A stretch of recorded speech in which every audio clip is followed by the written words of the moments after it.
Les actus web digital tech de ce joyeux mardi 12 novembre 2024, c'est maintenant les amis, vous réagissez en commentaire à ces actus et puis vous venez nous rejoindre en live puisque ce flash actu est enregistré pendant le live de Renaud Décote. C'est tous les jours de la semaine pendant votre pause déj. À partir de 11h45, on parle avec joie et bonne humeur de tout ce qui est web digital, intelligence artificielle et tech.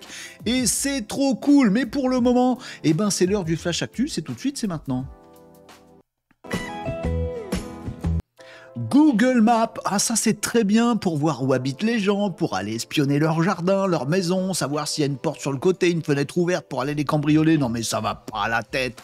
Google Maps, les amis, vous permet de tout savoir et vous permet aussi maintenant de tout flouter. Ouais, je vous assure, vous allez sur votre meilleur Google Maps, vous allez, je sais pas trop, je vais tomber chez quelqu'un, on le sait que je vais tomber sur quelqu'un.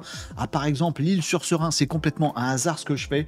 Vous vous mettez en mode bim, comme ceci, dans la rue, tranquille, hop hop hop, et si vous n'avez pas très envie que les gens voient comment on peut accéder chez vous les amigos, sachez que maintenant, je ne sais pas chez qui je suis tombé, c'est du hasard total, sachez que maintenant vous pouvez aller cliquer sur les 3 petits points si c'est votre maison, si par exemple il y a votre voiture et qu'on voit la plaque d'immatriculation, tiens, coup de bol.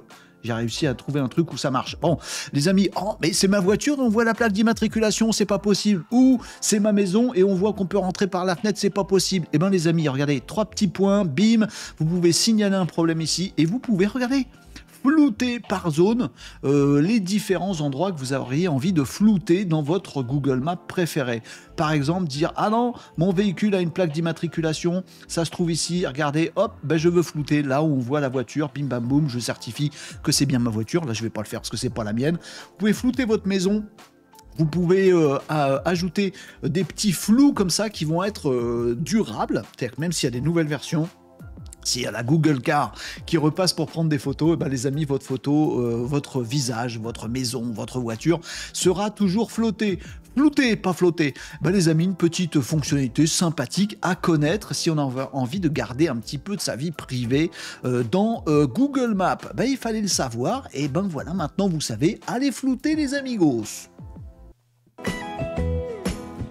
OpenAI vient de gagner son procès, ouais les amis, et c'est un vrai truc sur lequel on doit s'attarder un petit peu, parce que ça dit beaucoup de l'état de l'intelligence artificielle, de la réglementation dessus, de ce qu'on va faire avec, et du futur qu'on se prévoit avec ces IA génératives de texte. C'est donc OpenAI qui a été attaqué en justice, alors par de nombreux éditeurs, notamment des journaux, des groupes de presse et des choses comme ça, qui disent « Non mais dis donc, si ChatGPT ça existe, c'est grâce à nous journalistes qui écrivent des super papiers depuis très longtemps, et OpenAI déboule là-dessus, et puis tous les confrères, c'est pareil, Gemini de Google, Claude d'Anthropic et tout ça, vous mangez nos contenus, vous nous avez même pas demandé l'autorisation, et après vous nous faites des outils IA, il n'y a plus qu'à leur parler, ils nous disent tout. Alors du coup, à quoi ça sert qu'on bosse? Pas d'accord, procès. Alors jusque-là, j'étais d'accord, mais jusqu'au procès, je le sentais pas bien ce truc-là. Effectivement, ça a tourné court cette histoire, puisque OpenAI vient de remporter son premier procès. Le juge a en effet décidé que, d'une part, il n'y avait pas forcément de préjudice direct. Le fait qu'une IA soit entraînée en ayant lu les journaux, qu'est-ce que ça fait comme préjudice sur le journal en question? Est-ce que tu as fait moins de ventes? Est-ce que tu peux prouver que tu as fait moins de ventes à cause d'une IA ou d'une autre? Alors qu'il y a des trucs aussi sur le web, alors que si on a envie de pas acheter ton journal, on peut trouver une information dans Google. Est-ce qu'il y a un préjudice ou pas? C'est pas sûr. Et puis le deuxième truc qu'a mis le juge un petit peu en PLS, c'est de se dire, mais prouve-moi s'il te plaît que c'est bien ton article qui sert à être plagié, à être ressorti intégralement par l'IA.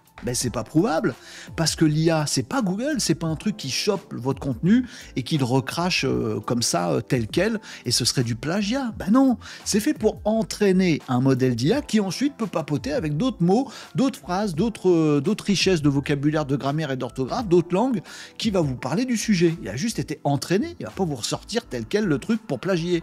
Et du coup, à procès, débouter les attaquants, et puis c'est OpenAI qui remporte le truc. Et ça pose une vraie question justement de cette place des intelligences artificielles. Est-ce que finalement, une IA, c'est pas un humain moyen? Voilà, moi je lis le journal, je l'achète, voilà, je lis le journal, ou un bouquin, je lis le bouquin, et après j'en parle à d'autres.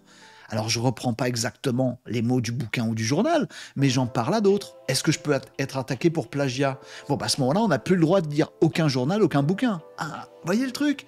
C'est très spécial. Effectivement, l'intelligence artificielle ouvre des portes, des nouvelles façons de fonctionner que les régulateurs n'avaient pas prévues. Et ben toutes les lois là-dessus sont en cours d'écriture et pour l'instant, ça permet pas de condamner qui que ce soit. Bon, rassurez-vous, il y a plein de partenariats qui se nouent un petit peu partout dans le monde entre des IA et des producteurs de contenu. En fait, on achète le droit d'utiliser ces trucs-là, comme ça tout le monde est content. En tout cas, les procès, si vous avez à en faire contre l'IA, ils sont pas gagnés d'avance, je vous le dis. Amazon est en train de faire pression sur une intelligence artificielle, celle d'Anthropic, Claude en l'occurrence. Qu'est-ce qui se passe dans le joyeux monde des GAFAM? Qu'est-ce qui se passe? Les amis, nous avons tous les GAFAM, G-A-F-A-M, qui se sont mis à l'intelligence artificielle. Les Google, les Apple, les Meta qui fait de l'intelligence artificielle open source. Bref, ils y sont tous mis. Voilà, tous.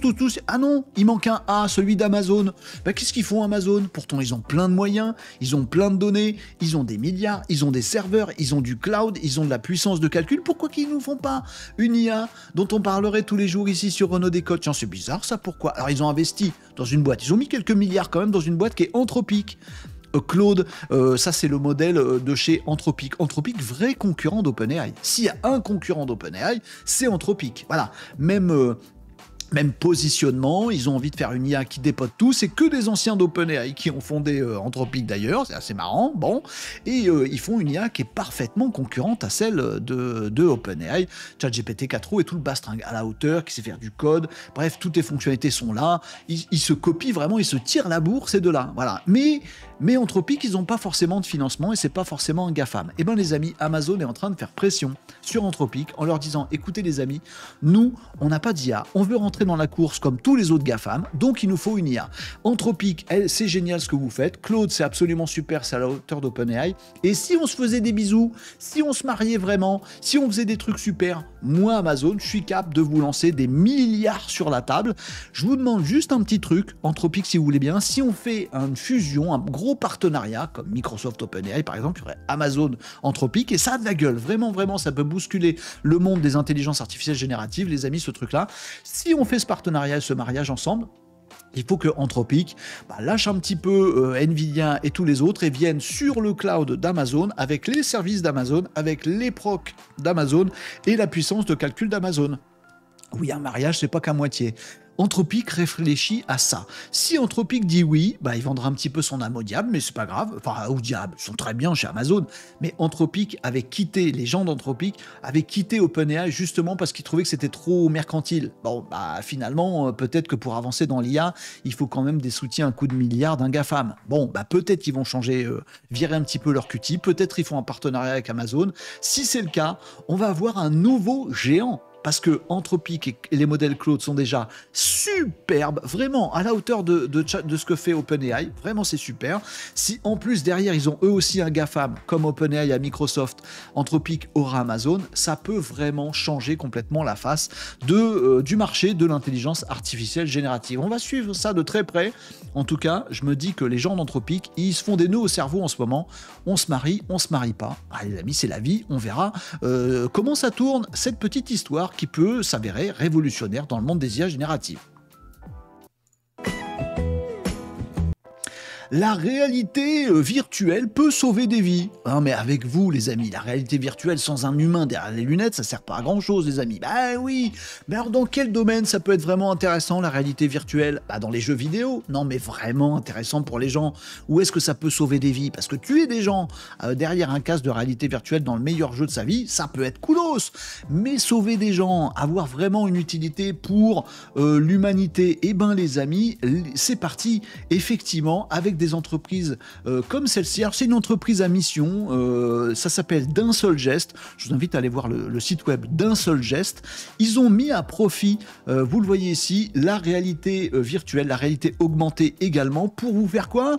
Des cours de sécurité. Vous savez peut-être pas, les amis, mais en France, on a des lacunes sur tout ce qui est santé du grand public. Par exemple, en Norvège, il y a 40% des arrêts cardiaques qui se soldent par un sauvetage. Pourquoi je vous parle de la Norvège et de ces 40% d'arrêts cardiaques qui ne conduisent pas donc au décès de la personne? C'est parce que tous les Norvégiens, ils sont formés à tous les gestes de premier secours. Mais pas en France alors du coup? Non, en France, c'est 5% seulement des gens. Ah, mais il s'agit de la vie des humains, les amigos.